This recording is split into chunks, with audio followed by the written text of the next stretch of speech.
And welcome back to another episode of the On the Sideline podcast with Jackson and Kyle. I am Jackson, and I'm joined here, as always, by the man who has never said a bad word about primetime Kirk Cousins. Kyle, how are you doing?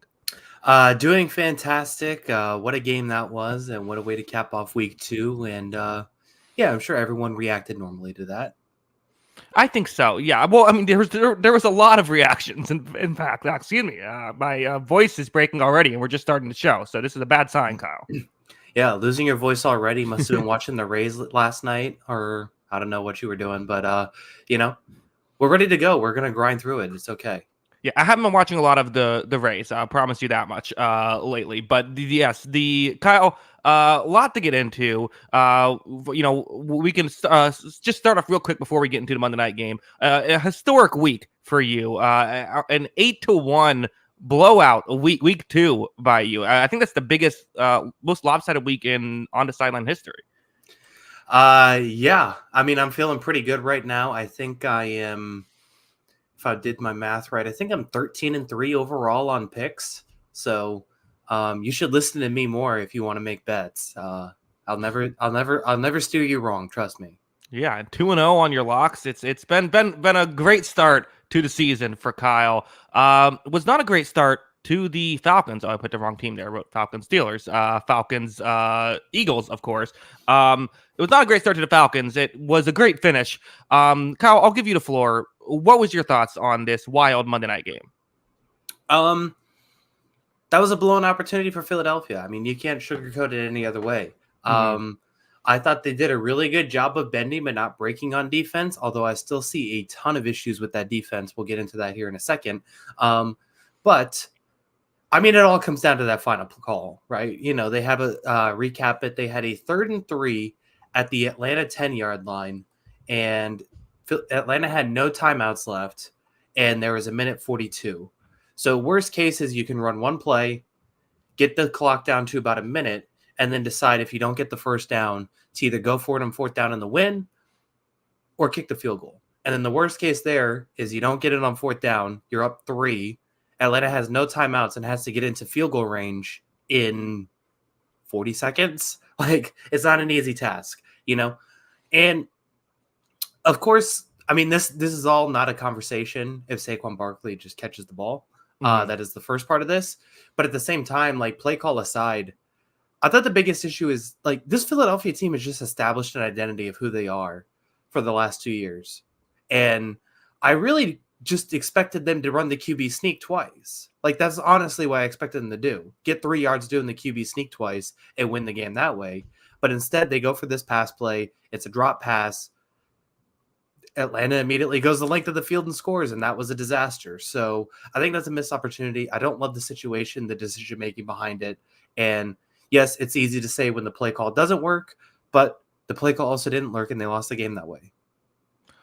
Yeah, a lot to add on to. I mean, you pretty much covered it, Kyle. I think we can just move on, to be honest. But yeah, no, I mean, it is fair. It's like, at the end of the day, you know how I get about, sometimes I feel like we're so strict on head coaches. They have to be exactly perfect. But then a player just drops a pass, and that's like an afterthought. Like when, I don't know. I would have gone for it on 4th down, I think, was my biggest criticism in that whole sequence of you aren't really helping yourself out that much by being up 6 as opposed to, because they're at the 10-yard line. So there's a field position.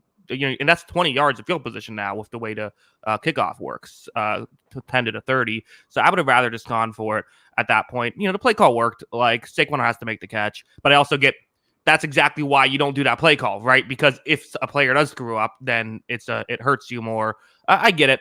I also thought the defensive play coaching was probably my least favorite part of that sequence. There were just guys wide open down the field. Yeah. Yeah, and there's still, like, Vic Fangio being brought in was the most important thing of the offseason, it felt like, for the Eagles. Mm-hmm. And I don't know, man, it still kind of, like, gives me a lot of issues. Like, even besides just the straight result, like, I think you look at the number and say Philadelphia's defense played pretty well, but Philadelphia dominated the time of possession, ran 10 more plays in this game, and despite all that, Atlanta had 5 scoring drives in this one, averaged 6.6 yards per play, 8 yards per pass, almost over 5 yards per rush. Like the only thing they didn't do well was in the red zone and on third down, which you can give Philadelphia's defense credit for that. Like I said, they bent, but they didn't break. But it still feels like this team's just ceding a bunch of yards. I feel like I watch this team and like the check down is there almost every time. It feels like they're just giving up the middle of the field. And I don't know. I don't really know what to fix at this point. How do you fix this defense when it just feels like it's not fixable? Yeah, I don't know. It does feel like it's almost broken by design a little bit of this sort of. There's, I do think they need a linebacker. I think that's like something they probably should have put more resources into this offseason. Kyle, I do want to talk about the quarterbacks, as I tend to want to do. I thought Jalen Hurts played really well in this game. I know the interception late wasn't ideal, but I think Smith might have ran the wrong route, or that was a weird play. But like, I was surprised to see him getting some criticism after this. I thought he played pretty well. Like the offense as a whole wasn't going great, but I thought that he did a lot to make the most out of sometimes not great opportunities. Yeah, no, he was much better this game than week one. I thought he was very poor week one. Week two, I thought he played very well. I mean, I don't know, like those, and like when it's in the last minute and someone's throwing the ball downfield, I really don't like try and give too much criticism. Like, unless it's just straight up thrown to another player, like right. He's trying to make a play happen, right? Like he's trying to make something happen. It didn't work. I thought Jesse Bates actually like closed down on. I thought he disguised that really well too, because it looked like he was like going deep at one point and then just reverted and turned right into Smith's pass and took that ball away. So I thought that was a really good play from Bates to begin with. So I don't really criticize that. I think that's probably the criticism, though, because he did have a lot of turnovers and potential turnovers in week one. That is, he's just putting the ball in harm's way. But I'm just not really going to criticize that interception at the end. There's a whole lot of things that could have gone differently that the Eagles win this game, and Jalen Hurts does not have an issue. Yeah, and the biggest stat was the quarterback loss here, which obviously I know you're a big fan of the quarterback wins and losses as a stat. Kyle, we have to talk about this is an all-time CJ Gardner-Johnson game, right? I mean, he's getting punched once again. No one can do it like him. He then gives up a 41-yard touchdown, and then almost later on has what we thought was going to be the game-sealing fourth down stop. I mean, he was all over. It seemed like someone was kind of falling off. He then takes it the rest of the way off, which you are allowed to do. But like, it was just weird how the flag was thrown, and then he kind of went to the ref and said, "Actually, I didn't take it off." And the ref was like, "Oh, okay," and then just didn't call it a penalty. He was doing exactly what the NFL needs CJ Gardner-Johnson on a team. Yeah, he probably leads the league in most personal fouls drawn. Right, that not like roughing the passer penalty. Taking that aside, but like just unsportsmanlike conduct drawn, he's got to be number one. I think so. Yeah, I can't imagine who even is in the ball, and I don't think he's ever committed one. I think he's just annoying. Like that's all he is. He's never. I don't think he's not a dirty player or anything. No, he's just a pain in the ass. Yeah, exactly. There was one play where I think it was Ray McLeod catches like a first down, and you just see him rushing over from like 10 yards away just to say something to him. Like it's just he's an all timer. Yeah. Unfortunately, he also makes a lot of mistakes, it seems like nowadays, because he wasn't too good on Detroit last season, even when he was healthy. And like you said, he did make a few splash plays in this game, but I also think he missed a few plays as well. Like you said, that long touchdown.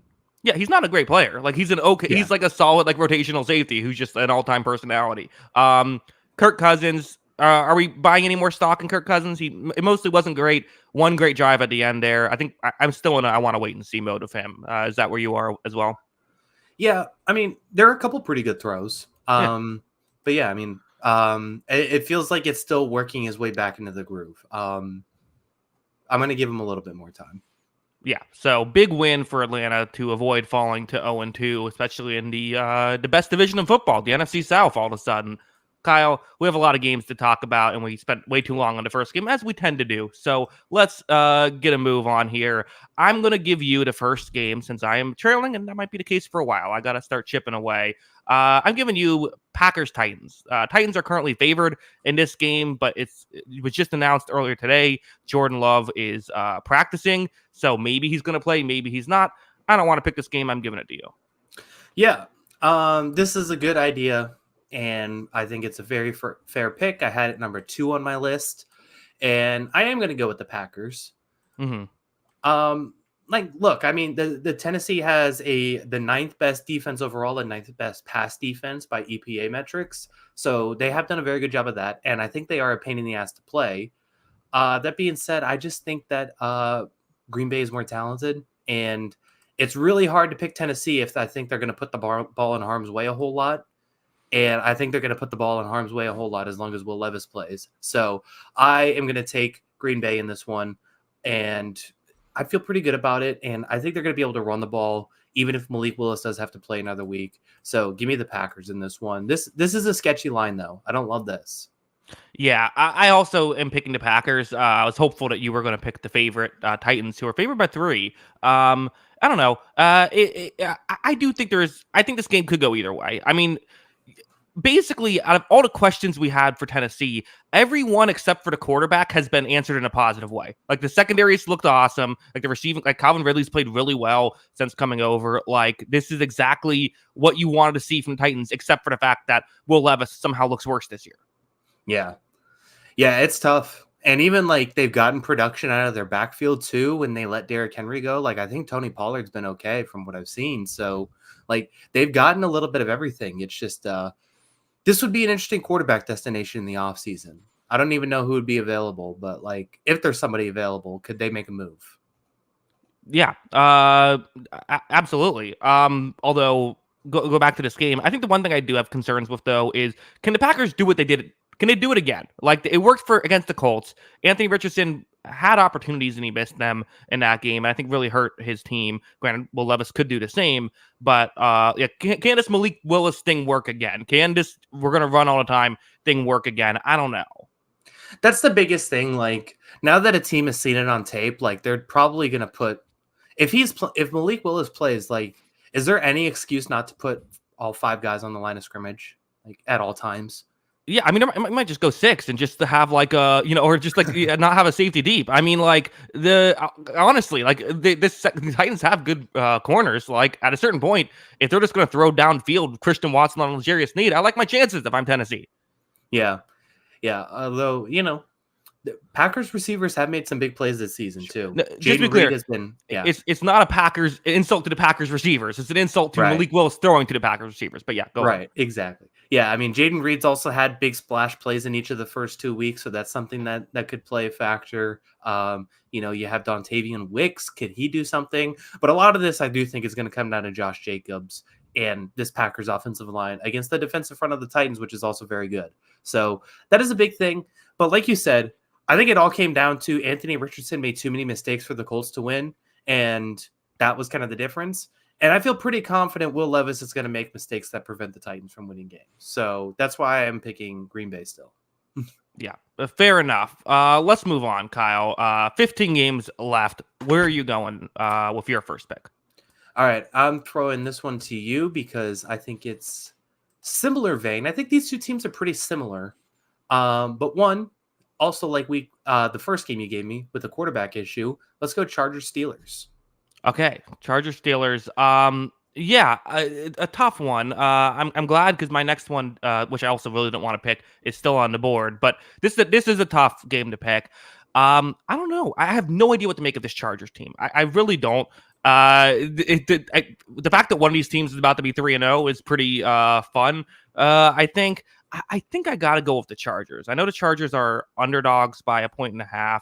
I just feel like I just trust Justin Herbert more than Justin Fields. And if it's that close, I do think both these defenses should be able to do a good job at limiting the other offenses.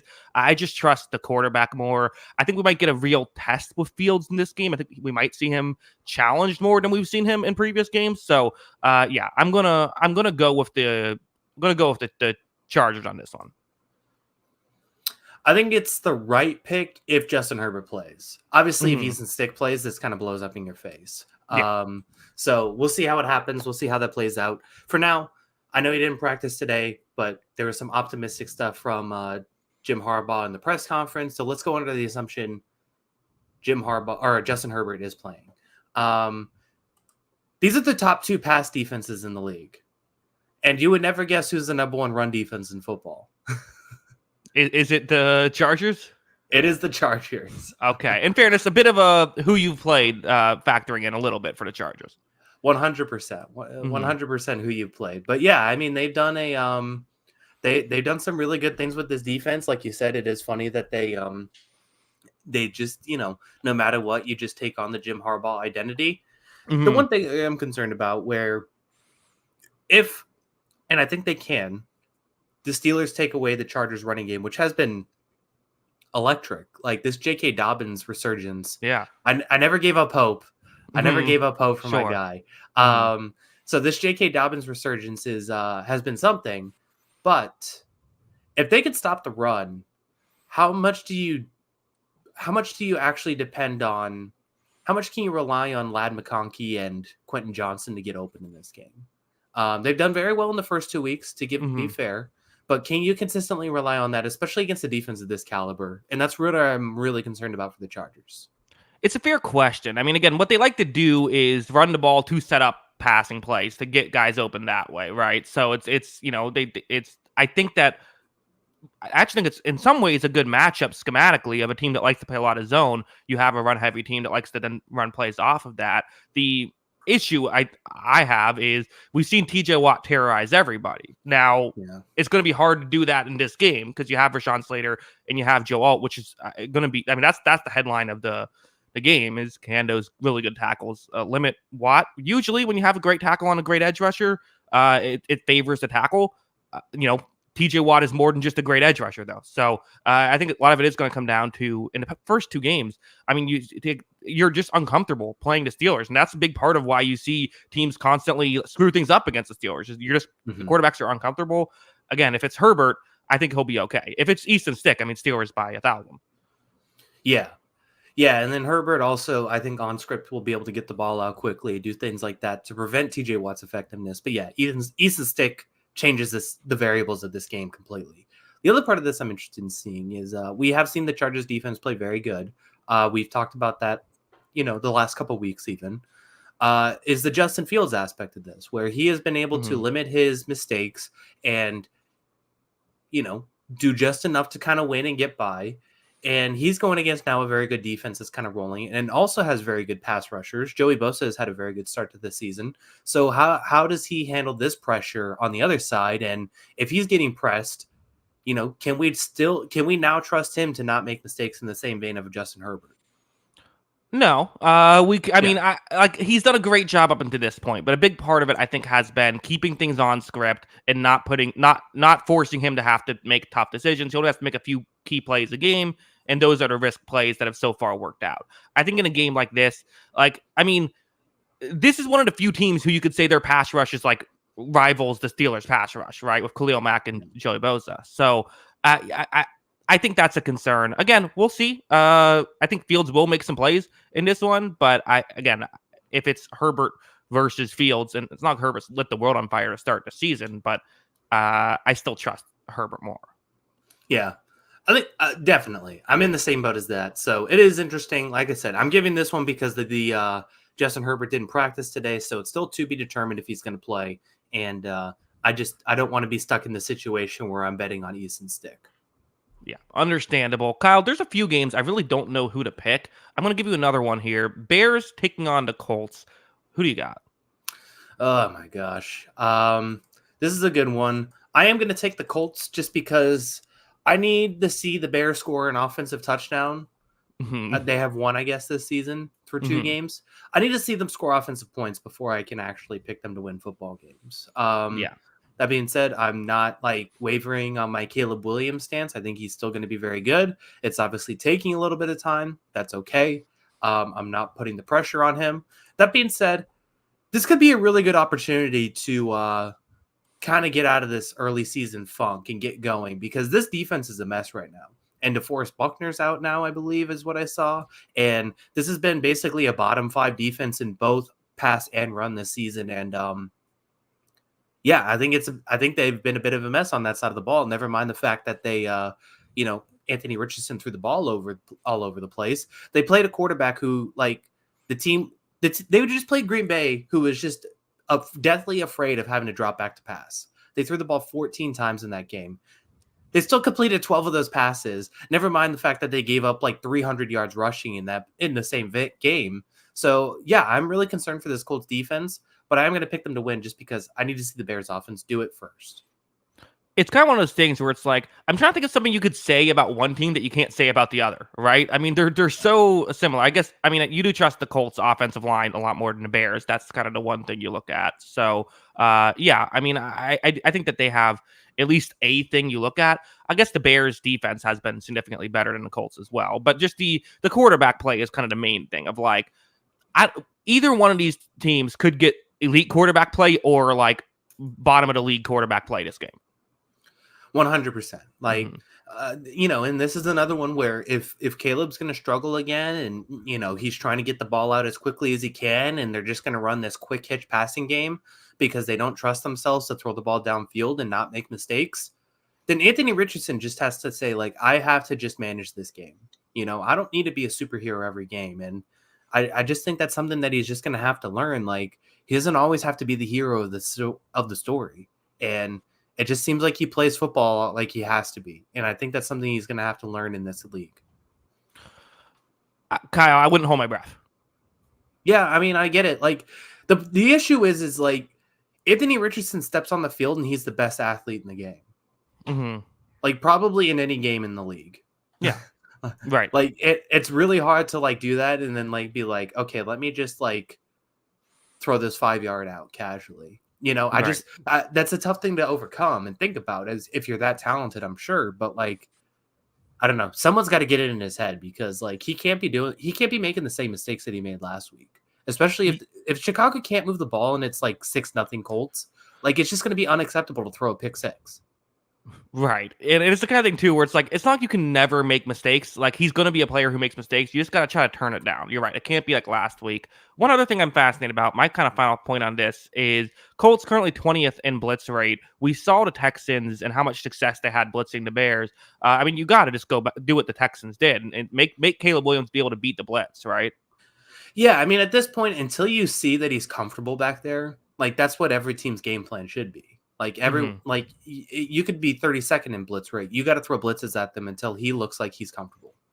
Yeah, completely agree. Let's move on, Kyle. Give me a game. All right, I think this is the marquee game of the week. Let's go Ravens Cowboys. Ravens Cowboys was the thumbnail game. Kyle, I think I'm going to do it. Give me the Ravens, and I'm locking it up. -1.5, so they have to win by 2. But I don't know. I mean, this isn't I feel great. Part of it is like, can the Ravens really start 0-3? I mean, they can. All they have to do is lose one game. But I do find. I mean, we just saw the Cowboys get destroyed last week. I do think that there is room for this Ravens offense to go. I was not particularly impressed with the coaching from Dallas last week. I am worried that's going to happen again. I don't know. You got to feel like MVP Lamar is going to get going here, right? You have to feel that way, but like that being said, like he did a lot of really good things in week 1 and still like lost. Like I don't know. Like it's just really tough to judge. Like I think it's even beyond Lamar. Like I think Lamar does have to play better, but like Mm-hmm. you need to see a lot better thing. Like this is another bottom tier pass defense. Like this is just not a pass defense playing well. I'm Right. okay with betting on this as a get right game for the Ravens and they kind of get going, but like I can't help but say, like, through the first 2 weeks that there are some concerning warning signs, especially as they played good teams and struggled to do simple things. And it seems like stopping the pass is something we've just expected the Ravens to always be good at. And I mean, in theory, this is a good Cowboys pass offense too, but they've struggled. So, one of these teams have to figure themselves out this week. It feels like a little bit. And I think that's what makes it especially fascinating. Yeah, Ravens started the year 26th in coverage according to PFF. So, I mean, that's just something you don't typically expect. And you're right. And that's my concern about locking up Baltimore. Also, in Dallas, although Dallas did just get destroyed at home last week, you brought up you jinxed them after our week 1 show by talking about their home stats, right? So, there's a lot of concerns. I like the Ravens enough to lock it up, but definitely this could go haywire if we see a good Prescott performance, which is definitely possible. Yeah, definitely possible. And, that's another one too, where it's like, like I said, you expect this pass offense to be a lot better, but this is also the 27th ranked pass offense so far this season and drop back Uh-huh. EPA. So like this is also a team. It's two teams that feel like that they're just not themselves, right? Right. And maybe we expected a little bit more out of Dallas, a potential regression season, but it just feels like both of these teams aren't themselves, and you know, maybe this is just an ugly game because of it. Yeah, maybe. I mean, I think it could be a fun game. I think this could be it has potential to be a sort of a back and forth one if both defenses are struggling in the secondary and both passing attacks are moving. Yeah. Yeah. And, I do think, I guess the one thing you could say, though, is like the Cowboys' pass defense has held up this season. That is something that we kind of had questions about. I think it's Well, actually been all right. I mean, didn't do so good last week. Right. But It held up. It held up week 1 against yes, Deshaun Watson. fair. Yeah, I don't Or am know. I getting that wrong? Yeah. Anyway, go Yeah, it ahead. was week 1 against John Watson. Uh-huh. But yeah, I mean, I just think it's it's just going to be fascinating to watch these two teams. Like, I still think I need calibration on both of these teams. Like, what if these teams are both just average, and then we're just kind of like, okay, that's it. Right. Well, it's the thing where it's like it's always difficult when there's two teams. I mean, I expected the Cowboys to be average this year. That was my like hot take right in the preseason. The Ravens, I'm expecting to be the Super Bowl contender. They come out and just look awful through 2 weeks. I wouldn't say awful. They almost beat the Chiefs, but like they look nowhere near what we thought they would be. And it's just sort of like you're keep waiting. It's like, at what point do you say this is who you are now? Is you're just not as good as I thought you were, or do you keep saying, well, maybe you had a bad couple of weeks? The answer is I don't know. Yeah. And not to mention, like, there is also like just dumb loss potential with that Raiders one. Like, they were up double digits in that game. Like, they could have easily just as held on. So Mm-hmm. I think this is a good pick. I think this is a good lock, but it is one that I considered, but I still think there is some interesting elements to this Ravens team we need to figure out. Yeah, I agree. Let's move on, Kyle. Time for me to give you a game. We brought up the Saints a little bit. I'm going to give you their game. Eagles at Saints. It's the surprising Saints team that has kind of been dominant through the first 2 weeks versus the Eagles, who, as we kind of expected, have been a bit up and down. They just blew a chance to go 2-0 themselves. Who are you picking to win? Yeah, I'm siding with the Saints on this one. Mm-hmm. I mean, I don't know. Until I see this Eagles defense figure itself out, the Saints offense has been very, very good. I don't expect them to keep scoring 40 points a game, but I think the offense has been very, very good, and the Eagles defense has been pretty bad. So I think that the Saints should be able to win this one, and I would pick them to win right now. I'm not going to lock it, but I did think about it. But I feel pretty good about this one right now. Yeah, DG in the chat says apologize to Derek Carr. I owe no apologies. I am Derek Carr's #1 fan. Everyone needs to apologize to me for saying Derek Carr was washed. Yeah, look. I mean, I don't know what the apology thing is all about. Like, Derek Carr objectively played bad last season. Like, Mm-hmm. I think even he would say he played bad last season. Uh-huh. Like, And we even kind of nailed it where we were like, well, he played well at the end of the year. Like, we'll see what happens. Maybe he can keep that going. Yeah, like, I don't know, like, it just kind of happened that way. So I'm not going to apologize. I think he's playing very, very well right now. Mm-hmm. Nothing to hate about Derek Carr right now. So yeah, not to mention, like, AJ Brown missed another practice. It's expected he's going to miss this game too. That's just a huge part of this Eagles offense, like, right? So there's a lot of concerns, I think, right now for what I'm seeing in Philadelphia, and especially if they don't have their best player. Yeah, you know when you pick a game and like it makes sense to pick, and then the second someone like you respond, I'm like, oh, that was a dumb pick. Like that's kind of how I feel right now. Because like, yeah, I feel like you're nailing it. And I'm trying to even like come up with arguments to the contrary. Because even like the Eagles defense, like I can't trust that. With how bad it did in that last drive against the Falcons, I can't trust that against the Saints. Well coached offense right now. So like there's a lot of wonkiness going on here in Philadelphia. I think the one thing you do look at is just, will this be the game that the Saints offensive line looks like what we thought it would be like preseason, or are we just going to accept the Saints offensive line is actually good? Yeah. I mean, there is definitely a potential for it. And, in theory, this Eagles defensive line should be able to trouble it, but they also haven't been very good this season yet either. So, yeah, I mean, I think it's a very fascinating back and forth with these two teams. But yeah, I just think the way the trends are going right now, it has to be all Saints. Yeah, I agree. I also would be picking the Saints. Let's move on, Kyle. Give me a game. All right, we are going to go with the Texans at Vikings, the other surprise team of the season. Yeah, another game on my list. I think as great as the Vikings have looked to start this year, I think I still have to go with the Texans. The Sam Darnold thing is interesting. I didn't think he was as good in week 2 as he was in week 1. I mean, he had that 97-yard touchdown that's going to make the stats look a lot better. I still thought he played well, though. I mean, Kyle, so I made a film study. It's I believe it's going to be out like tomorrow or the next day, but there was a play that I brought up in it where Sam Darnold he's the way to offensive line block. He's like a yard away from the first down marker on a 2nd down and 1. And then he instead chooses to throw to Justin Jefferson in double coverage. Like that is the Vikings to a T. Is they are whatever it's get the ball to Justin Jefferson. He did leave the game. If he plays, is he going to be 100%? There is that factor. But even in general, I have to trust the Texans. I just think they have more talent here. I know that Vikings are so well coached. They do have stars, including Jefferson, and I really like their a really interesting matchup with the Vikings offensive line and Texans defensive line. But as a whole, I have to trust Houston. I think that's the right call. I think there are a couple interesting elements to this game. Like my biggest deciding factor was looking at this Vikings defense and how aggressive they are. I think CJ Stroud's ability to buy time and extend plays that we've now just seen over 2-year sample size just be kind of dominant and not something we had to see a whole lot at Ohio State. It was a big question mark out of the draft. Now they just basically proven that he can do that at a high level. I just think that's the Texans' deciding factor because if the Vikings bring a bunch of pressure and CJ Stroud's able to extend some of those plays, they're going to get a lot of big plays off of it. Especially with this receiving core, with Nico Collins, the way he's playing, with Stephon Diggs having a couple big moments each game, it feels like. I just think that's something the Texans have that the Vikings don't. So I agree with you there. But there are concerns.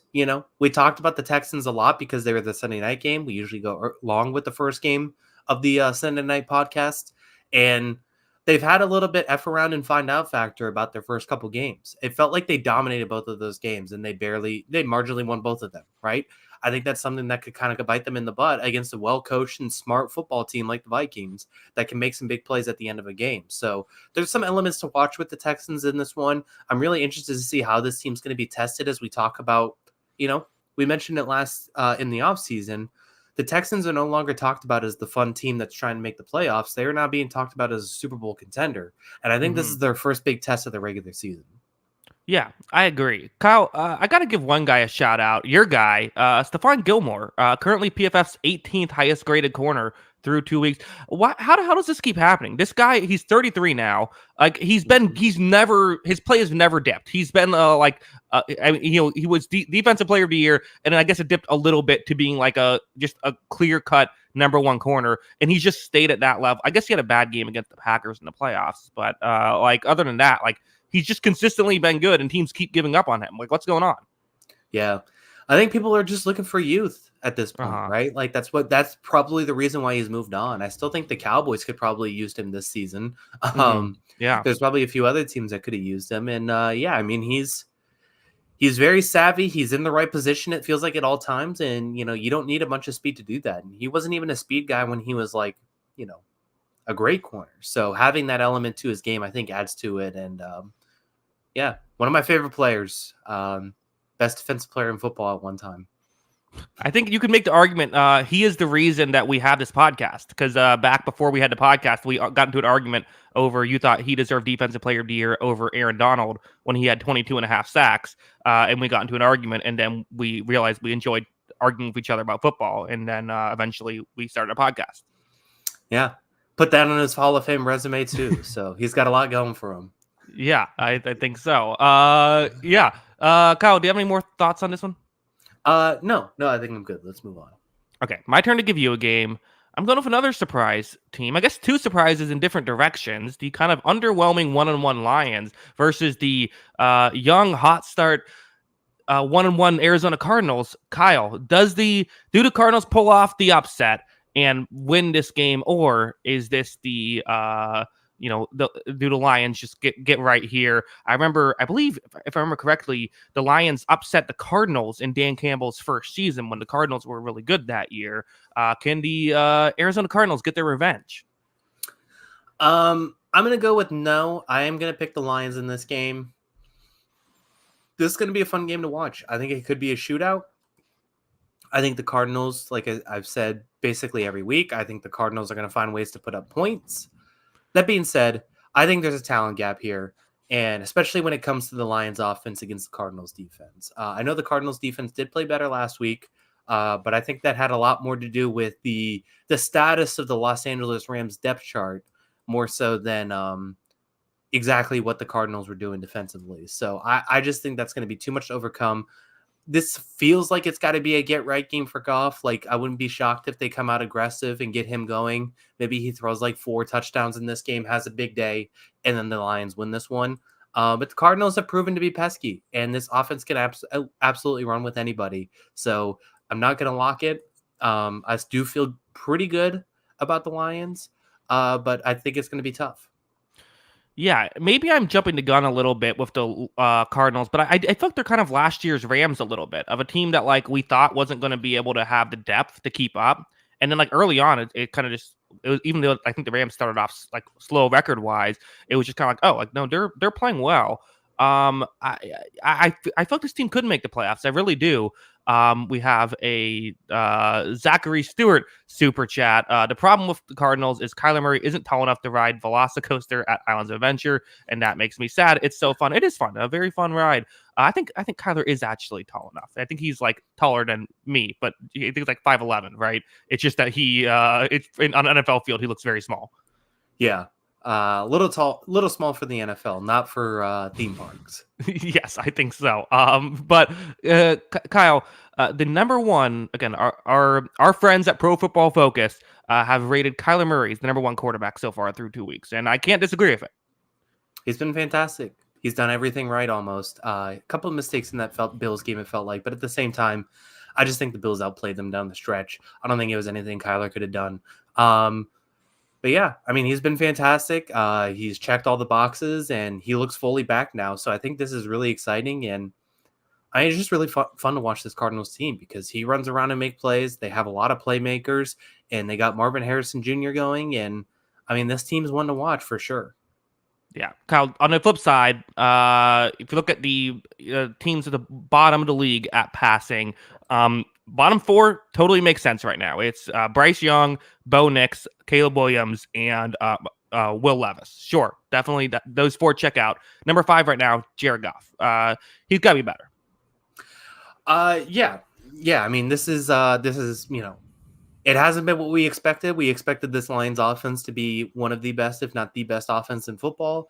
And it's hard to give them a lot of credit. I think that as much as I like Ben Johnson, the offensive coordinator, I think there's been some interesting play call selection. I think they're being a little bit under aggressive when they could be a little bit more aggressive. And I think they need to take some more chances against a bad defense. Yeah. Right. Cardinals have been better than expected. I still think that the Lions take this one though. I think they get the offense right enough in this one. Let's move on, Kyle. Give me a game. All right. This feels a little more lopsided, but I think that we're hitting a lot of lopsided games going forward. So let's go Chiefs Falcons. I think it's at the next closest line, a bit of a surprising, only 3.5 points for the Chiefs. I know the Falcons looked better. And I do like this defense. I mean, the Chiefs have shown that they're human, but at the same time, they've shown they're human and still beaten 2 of the better teams, at least 2 teams that we think are some of the better teams in the league, although Bengals and Ravens are both 0-2.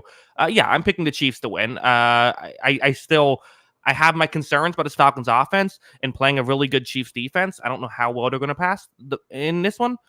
They could be able to run, and that should be interesting if they can do that. But again, if you can run the ball on a team that has Patrick Mahomes, that's only going to get you so far. Although I do have to say as well, like the Falcons' pass defense is really good. They have the guy who I picked for Defensive Player of the Year last year in Jesse Bates. It's a really good unit, but I still just trust the Chiefs to be able to move the ball, even if they're not quite looking all completely right just yet. Yeah.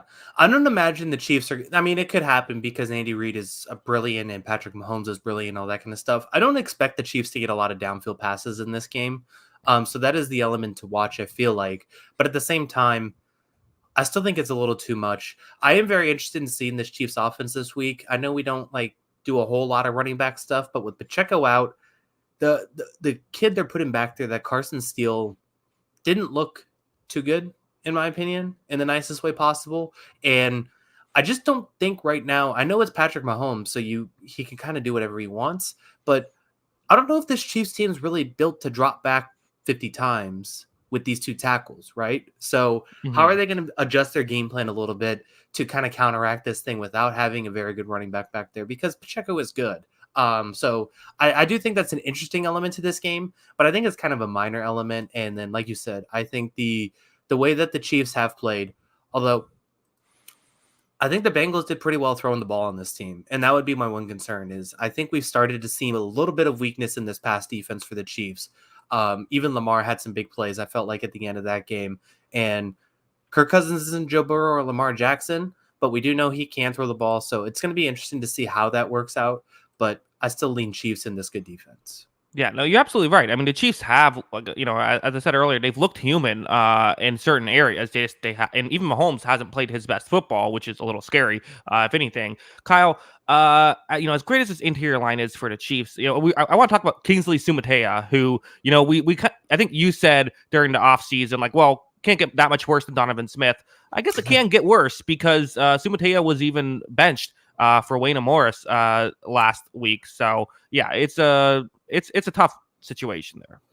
It's really tough to throw a rookie tackle into this team and expect success, right? And, Hmm. you know, like for everything he is brilliant at, I also don't think Mahomes is the easiest person to block for as an offensive tackle. Hmm. And it's part of his brilliance that he can extend these plays, run around and do all these crazy things. Hmm. But it's also really hard to like just block a guy that long. So Yeah. I think there's a couple elements to that, and maybe he gets better, but I mean, even trying to justify some excuses, he's looked really bad. So Yeah. And he was there's a some tough project elements. player too. Yeah. So it's been tough. And this is not a Jawan Taylor podcast, so that's your other tackle. So it's gonna be Hmm. tough. I think Matthew Judon could have some impact in this game. Yeah. Not a Jawan Taylor podcast. Kyle, let's go to Matthew Judon's former team, the New England Patriots, taking on the Jets tomorrow. Who do you have winning this one? Yeah, I mean, as much as I want to pick the Patriots, I am gonna take the Jets. Um, and what is my line here? -6.5. I'm gonna resist. Divisional game, Okay. night game. It probably is gonna be a little bit cooler. I think that's gonna add some elements to it. But that being said, as we're seeing Aaron Rodgers slowly getting going here, I thought he looked very good in the second half of that game against Tennessee. I think, I mean, I have a little bit of concerns here with the Patriots pass defense, which did not look good last week. Like I said, I thought Geno Smith was brilliant in that game. I thought DK Metcalf and Jackson Smith and Jigba were brilliant in that game. And then I think this Jets team's slowly coming along here. Like I said, I thought Rodgers played very well in the second half of that game. I still think Mike Williams is going to get going, coming back from his long-term injury too. So I have concerns with this pass defense taking on the Jets and Aaron Rodgers that's slowly getting stronger by the week. So I'm going to lean with the Jets in this one. Yeah, I get it. I think it's the right pick. The Jets are favored for a reason. Dennis in the chat said he would have felt betrayed if you locked up the Jets. Yeah, so no betrayal here. But I mean, there's several things I think are in your favor. For one thing, this receiving core for the Jets is not the Seahawks receiving core. It really is still, I think, in many ways, just Garrett Wilson right now. And you have Yeah. Christian Gonzalez. And you have, you can, and the Patriots know how to take away a number one option, right? That's kind of always been their MO is they're going to not let the number one option beat them. So I do think you can try and limit Aaron Rodgers that way. I also think the other thing I find fascinating is there's so many injuries now on this Jets defensive line. You have to think the Patriots should be able to run the ball all right in this one. And that's going to be the goal because the biggest problem with this Patriots team right now is the forward pass. And I wouldn't want to challenge. Yeah, I wouldn't want to challenge the Jets secondary at all in this game, to be honest. Never mind that it's not a very good quarterback and not a very good receiving core to begin with. But this is also the Jets we're talking about, who have a very good secondary. So I'm not challenging them all too much. I think there's going to be a lot of Hunter Henry, a lot of Antonio Gibson in the passing game, more so than the receivers once again. So yeah, I mean, this could be another big Ramondre game. Ramondre has been very good. He's probably been the best part of the offense so far through the first 2 weeks. So I expect him to be involved. But I also think that's part of the problem is that everyone knows he's going to be very, very involved. So I know that there is bodies missing on the defensive line, but I mean, there's probably going to be a strength in numbers for the Jets defense. I imagine there's going to be a lot of heavy boxes. Okay, can you imagine the headlines if the Jets blow this one tomorrow night on prime time against the Patriots? I mean, this is going to be Jets fans will be going crazy. Yeah. What's the New York Post thing? Is it page 6? That's like they always put the big like goofy headline on it. Like that's what we expect. Like Thursday night meltdown or something like that. I don't know. Yeah, I'm not a very good headline writer, but Clearly. Yeah, it's hard. It's a skill. I'm sure they have to have like someone whose just job it is for that, right? Editors. I mean, it's part of their job, but it's well, no. I'm saying like just they probably have just the page 6 headline. That's one person's job. Yeah, it could be. It could be. Mm-hmm. That's fantastic. But yeah, I just think it's too much. And then, like I said, I think Mike Williams is eventually going to get going. Like I know he hasn't been. I mean, he barely played in week 1. He played more in week 2, had one big catch down the sideline. But that being said, like, I still think he's too talented, just unless like the Achilles thing is just not right. I think he's going to get going too. And this could be the game for him as well. Yeah, I don't know, guy. I think I like Patriots plus 6.5. I think I'm more on the side of your team than you are. I don't think it's a bad play. Like you take the points. I think it's a lot of points. Patriots are going to play a lot of ball control just because that's what they're going to be all season. And if Jacoby continues to take care of it and not turn it over, like the one thing he has done well is not turn it over, then yeah, I think they got a chance. But I still think it's a big mountain to overcome for sure. Yeah. Well, let's move on, Kyle. Give me a game. This feels like the two teams going like, if you said optically, these two teams are probably going the most opposite directions. It's the Jaguars and Bills. Right. Absolutely. I think that these are the two, maybe the biggest surprise, and I guess not like the biggest surprise, but like the team that you felt, like the team that has their stock risen the most in these 2 weeks and fallen the most in these 2 weeks are Bills and Jaguars. I'm picking the Bills. This is also next on my list because like there are still things about this Jaguars team that I do like. I know Lawrence didn't play great last week. I still think that the biggest issue with Jacksonville is just the offensive unit as a whole, more so than him. Him and Gabe Davis, I'm not sure if they like just dislike each other or what, but their chemistry was brutal in that game. And there was like 4 or 5 miscommunications, including one that could have been a touchdown. They got to figure that out. Gabe Davis revenge game here against Buffalo. The Bills defense looked fantastic. Their offense has not missed a beat without Diggs. It's hard to bet against Buffalo right now, even if I do like this Jaguars defense. Yeah. I mean, the tough thing is that we like this secondary for the Jaguars, and I think the defensive line's actually played all right too. But at the same time, this isn't really like a conventional outside corner build team offense that attacks, like they're going to play a lot over the middle. It's going to be a lot of James Cook and Dalton Kincaid. So it's not really like they're going to go at the strength of the Jaguars defense. I think there's going to be opportunities for them to throw, and it's Josh Allen too. Never mind all that. So I just think it's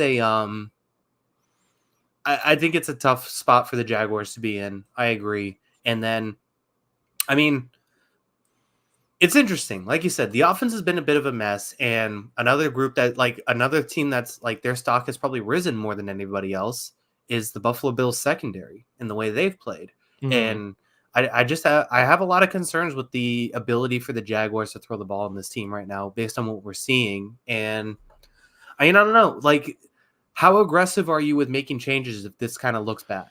Like optically, this game should be a Bills blowout. And if it is, like obviously I don't think Doug Peterson's going to get fired in week 3, but like, what do you do to this offense? What do you change if this blows up again?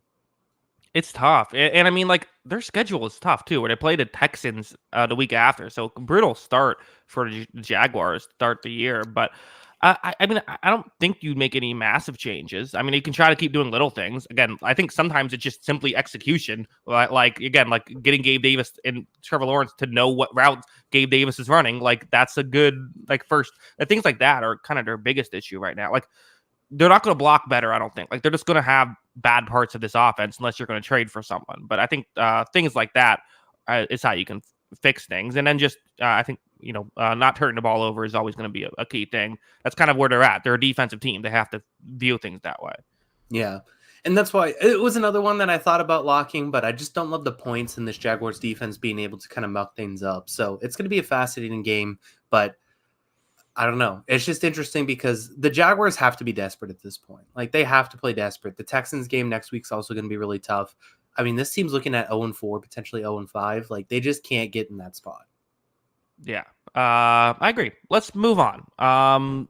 We got so now my turn to give you a game. I'm going to give you Panthers Raiders, largely due to if Bryce Young was still playing, I think this game would probably be getting picked last right now. But with Andy Dalton, the Panthers are a bit of a wild card. They played well last time Andy Dalton played last year. So I don't know. The Raiders are also a complete wild card right now. I could easily see them just being stupid and losing a game they have no business losing. So Kyle, who do you have winning this one?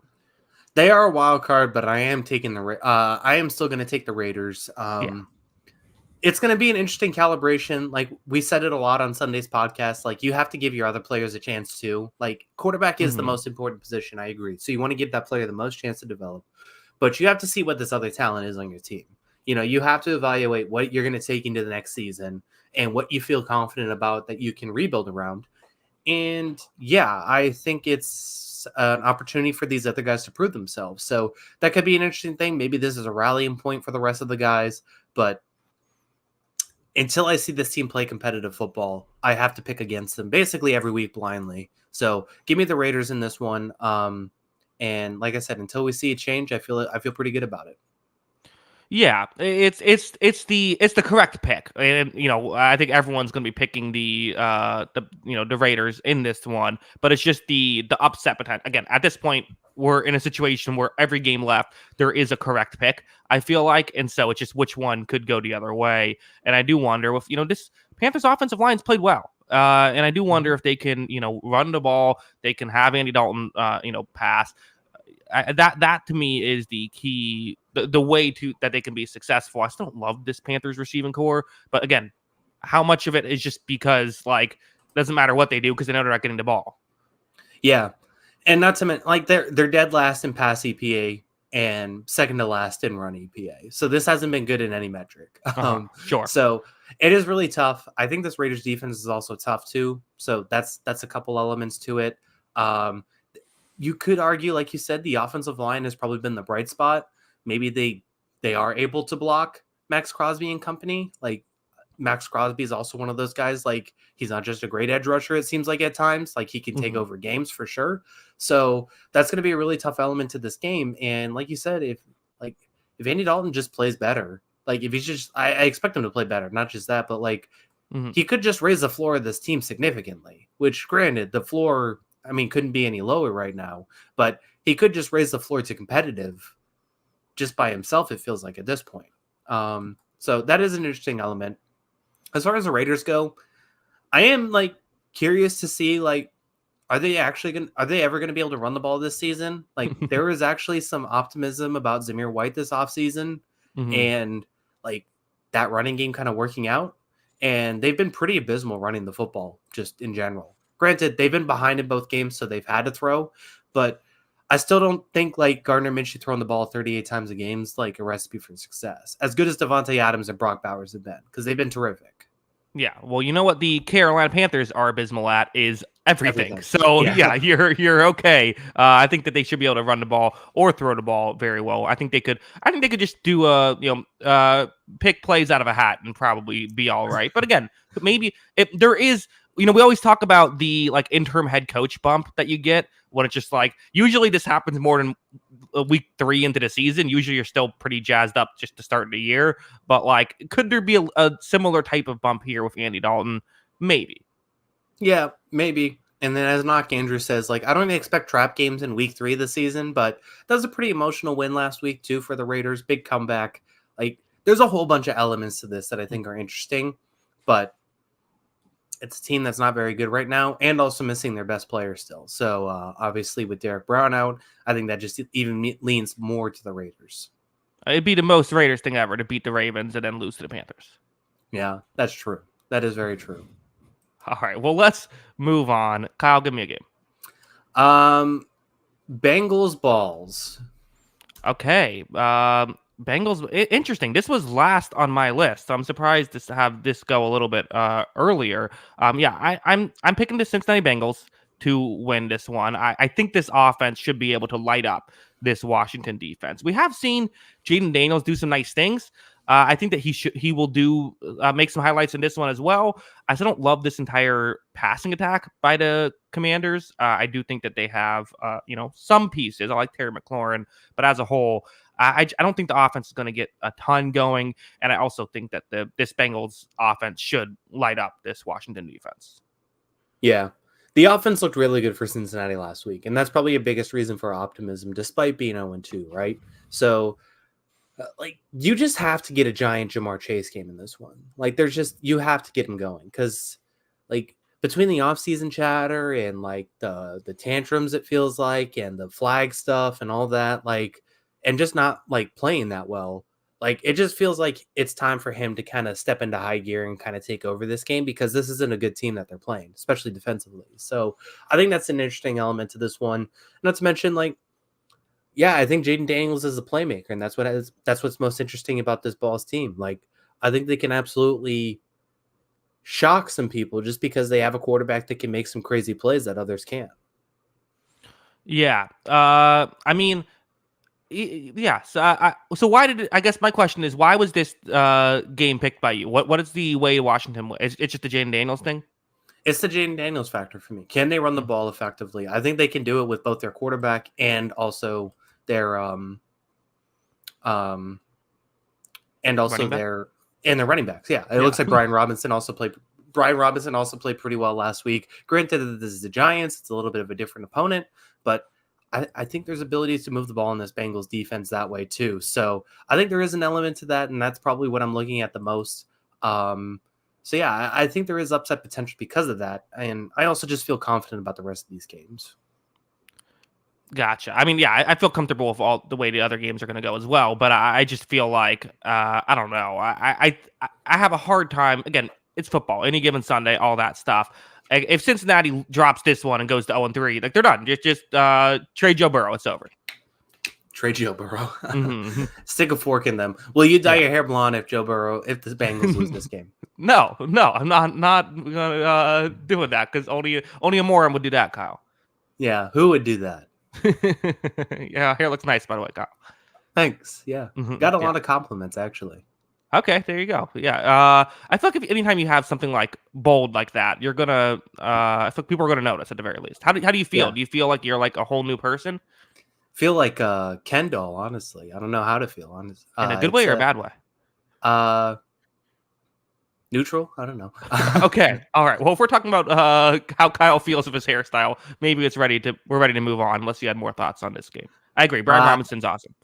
Yeah, I'm excited to see this. I like watching this Washington offense. Would like to see them score a touchdown.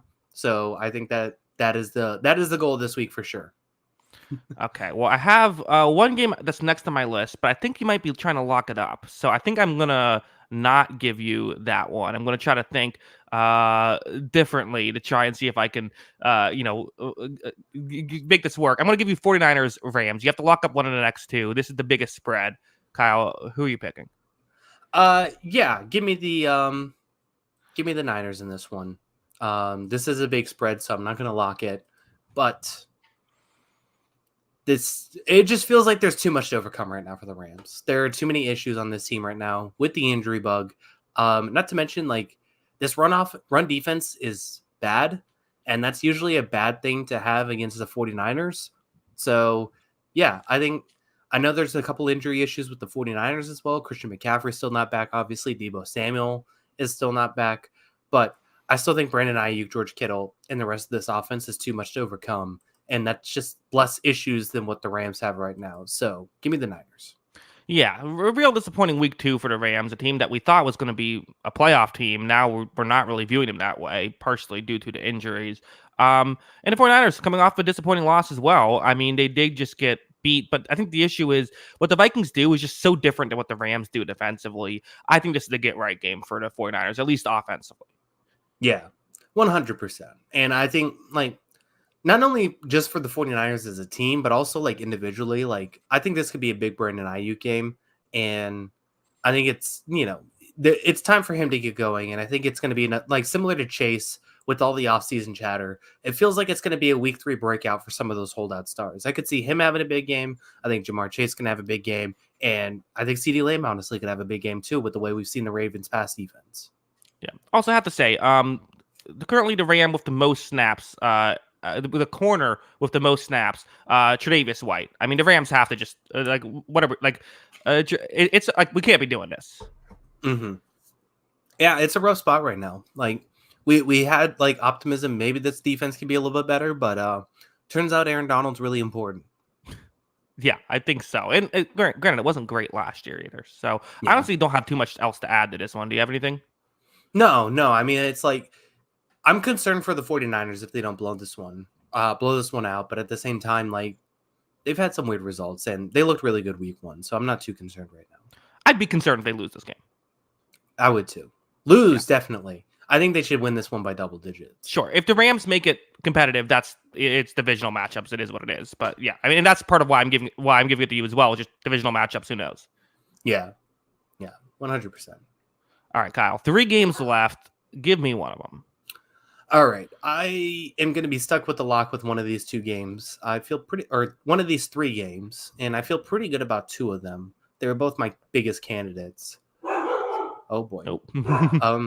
And so I'm going to give you Giants Browns. Okay. As Kyle mutes his computer to go ask his dog to be quiet, or maybe not. Giants Browns.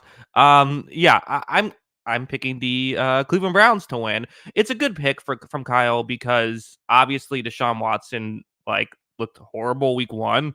And so while he looked a lot better in week 2, it's like, is that going to show up again? And if it does, this is a difficult spot because, I mean, for that is concerning. That being said, really like this Browns defense. I really don't trust Giants to be able to get too much going. I do like Malik Neighbors, and that's kind of the one way the Giants can win.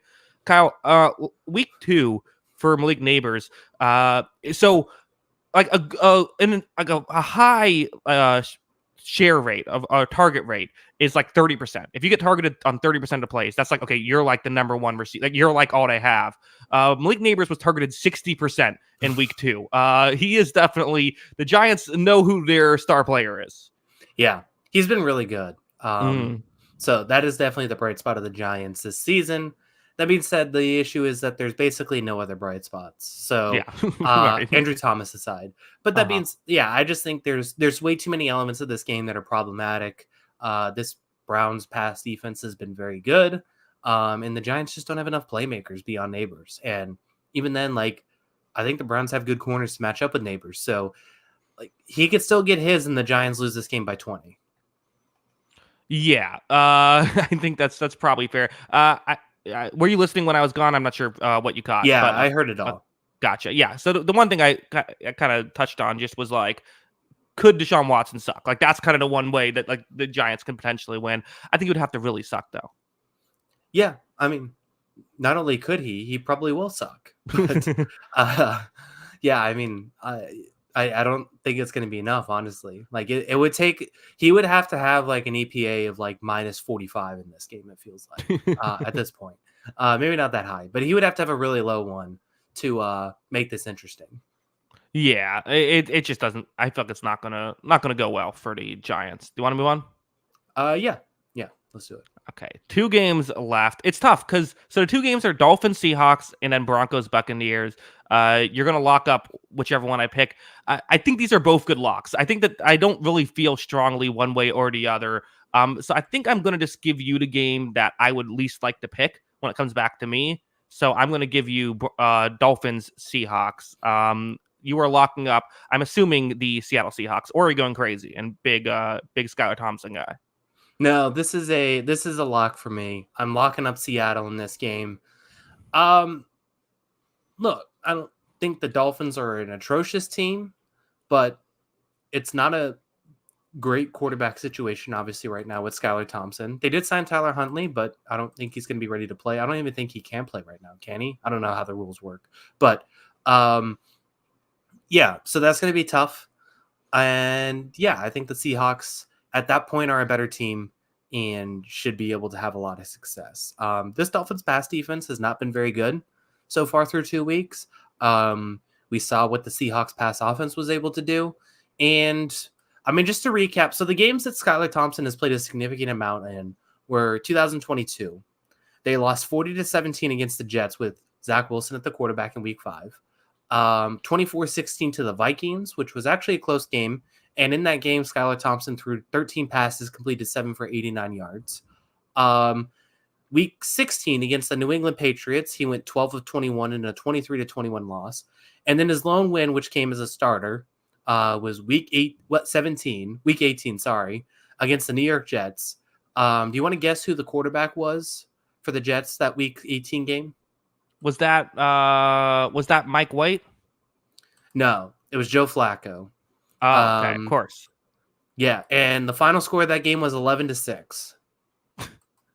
The Dolphins won, right? Yeah, the Dolphins won 11-6. That got them into playoffs. And then I have to say, you are forgetting one game where they played. He played the Buffalo Bills, and they nearly pulled off that win. His stats in that one, Kyle, 18 for 45, 1 touchdown, 2 picks. They lost by 3 points to the Bills, 31-34. That was a weird game. Yeah, the best game of his career was against that Jets game where they won 11-6. He was 20 of 31 passing for 152 yards. Yeah, I think it's a very tough spot to be in. That being said, Miami does have playmakers that could make it interesting, but I think on the mix of traveling all the way across the country, this has got to be the longest road trip of the year, right? For any team. I mean, this is far. Yeah, that's the point. I think that's an element to this. Seahawks Stadium does get very loud. And just the quarterback situation, I have to go Seattle. Yeah. I mean, no, Seattle makes, obviously, I think, again, it's one of those things where everyone's picking Seattle. I guess the one thing you look at is you say that Broncos game ended up being closer than we thought. They beat the Patriots in overtime. Like, could the Dolphins lose by 3? Yes. Or even worse is they're going to win this game by like 3 because they're just like not going to put this team away. But that being said, like this should be a game they win by 10 points given the quarterback disparity. Yeah, the poor Jaguars have to play the Dolphins with Tua, and then like now that's going to hurt all of their like tie-breaking stuff because they lost to a team that is going to have a bad record. Yeah, unless Tua comes back right after 4 weeks, we'll see. Yeah, well, we will see. Kyle, one game left to talk about. This is technically my game. I have Broncos at Buccaneers. I'm picking the Buccaneers to win.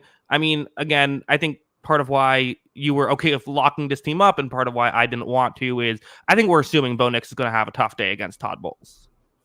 Yes. I'm almost willing to guarantee it. So this is fading the rookie quarterback against the good defensive coach. What is Todd Bowles' record against rookie quarterbacks? I wonder. I don't know. I think he's done well recently. He did struggle against Daniel Jones. That was there's sort of a famous game where Daniel Jones played really well in his rookie season.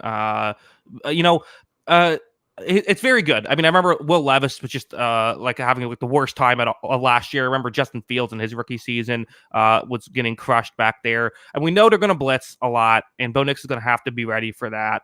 I think here's what I find interesting about this game is Sean Payton and Todd Bowles know each other very well. I mean, because Bowles was the defensive coordinator and Payton was the head coach when they were, both in the NFC South. So I'm fascinated in the sort of the X's and O's that way. I think Payton has had really good performances against Todd Bowles-led defenses. I think in this game, though, you have to just run the ball a lot, especially with Vita Vea. I didn't check the report, but I believe he's going to be out. So I think that's what you look at is you say, let's run the ball a lot, try to limit possessions, and then, hope that their defense can hold up, which the Broncos defense has played very well this year. Yeah. No, I agree with you. It has played very well, and that can make it a little bit closer. So yeah, I think that's what you have to hope for. But even then, it's not like this is a potent rushing attack is the issue. Like this is just a bad skill position group, just as a whole, top to bottom. And I think that's the biggest issue looked at. Just to verify, so Bowles is 10-6 against rookie quarterbacks, so not as good as you expect. Although last year he was 3-1 with wins over Bryce Young twice and Will Levis. CJ Stroud did line him up though, 470 yards and 5 touchdowns. Thanks for reminding me. So Bo Nix could have a CJ Stroud-like game. Would you bet on it? Yeah, I'd bet on it. Not a lot, but like if you give me good odds, put $1. Okay. Yeah. I'll bet you $1. I'll give you an extra $1 when I Venmo you your half of the podcast money. And then I get $100 if Bo Nix has a better passer rating than CJ Stroud did in that game. What was CJ Stroud's passer rating? I gotta look this up. Had to be a lot, right? Yeah, I would imagine that's borderline perfect. So yeah, I'll take that bet. Okay, all right. Well, let's go. Let's see if it can work out. Well, yeah. I don't know. It should be a fun game. I'm looking forward to it as a Tampa Bay fan. Although, who knows? Any given Sunday, anything can happen. Kyle, that's our show. Let them know where they can find us on Twitter before we head out. Just to verify, so CJ Stroud's passer rating was 147.8. Okay, I think the highest you can get is 153. So yeah, or it's 158.3. 158.3. So yeah, I like my odds there. Yeah. Okay. Yes, make sure to follow us on Twitter. That is at Jackson Kruger. Make sure to follow me at by Kyle Gronin, and make sure to follow the account page at On the Sideline JK. That is at On the Sideline JK. Of course, if you like audio only podcast, anywhere you get your podcast, search On the Sideline Podcast. It should be available there. And again, Kyle said that if Bo Nix has a better passer rating than he did, Kyle, this could be a very tough week for his first month for you of the season if you're on $100 and had to dye your hair. Yeah, let's just hope for the best. I feel pretty good about that one. Yeah, I think you'll be all right. Thought you were gonna be all right week 1 too, so we'll see. Again, thank you to everybody for watching. We do appreciate it. And Eric, sorry I didn't get to your chat earlier. I'm a Tampa Bay fan. Yeah, Kyle, any final thoughts? No, I think we're all good. Let's get out of here. Yeah. Okay. Again, thank you everybody. We do appreciate it. Until next time, have a good one. Peace.